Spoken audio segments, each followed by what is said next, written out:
21 जून रोजी जागतिक योग दिनानिमित्त सिद्दीबाग येथील जलतरण तलावातील सर्व सभासदांनी जलयोग करून जागतिक योग दिन साजरा केला। जी योगक्रिया सहजतेने जमिनीवर करता येत नाही ती योगक्रिया पाण्यामध्ये अगदी सहजरित्या करता येते असे यावेळी ज्ञानेश्वर सुपेकर यांनी सांगितले।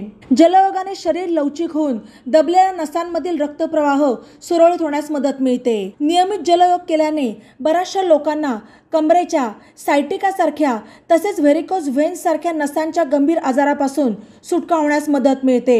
तसेच नियमित जलयोग केल्याने मानसिक तसेच शारीरिक आरोग्य देखील उत्तम राहून दैनंदिन जीवनात उत्साह आणि ऊर्जा निर्माण होत असल्याचेही सुपेकर यांनी नमूद केले।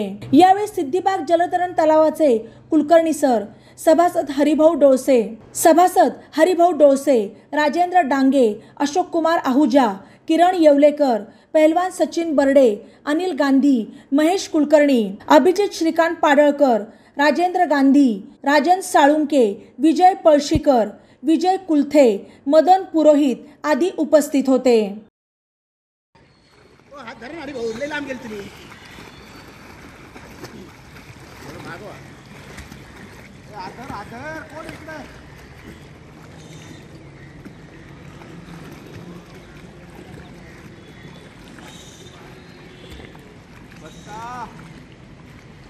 आला का?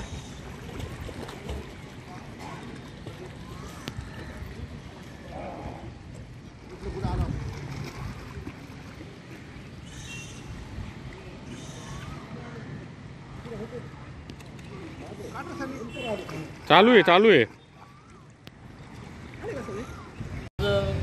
जागतिक योगा दिनानिमित्त या जलतरण तलावातील सर्व सदस्यांनी आज पाण्यामध्ये योगा केला।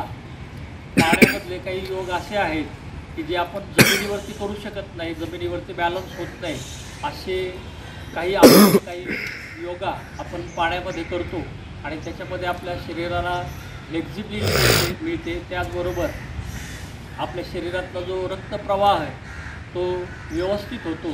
अशा प्रकारे या ठिकाणी जलतरण तलावामध्ये आम्ही काही मेंबर्स रोज योगा करतो आणि बऱ्याच लोकांना याच्यामध्ये काही आजारांना कमरेचे आजार असतील, काहींना व्हेरिकोज व्हेन्सचे त्रास असतील, अशा प्रकारचे आजार यावरती चांगल्या प्रकारचा परिणाम या योगामध्ये दिसतो आणि बरेच लोक या ठिकाणी चालण्यासाठी आणि आजार बऱ्या करण्यासाठी, मणक्याचे आजार असतील, काही रक्तवाहिन्यांचे आजार असतील, हे बरे करण्यासाठी या ठिकाणी येतात आणि योगा करतात।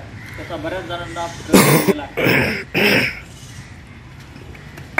योग दिनाच्या हार्दिक शुभेच्छा। बातम्यांसाठी ई नवा मराठा यूट्यूब चॅनलला सबस्क्राईब करा आणि बेल आयकॉनवर प्रेस करा।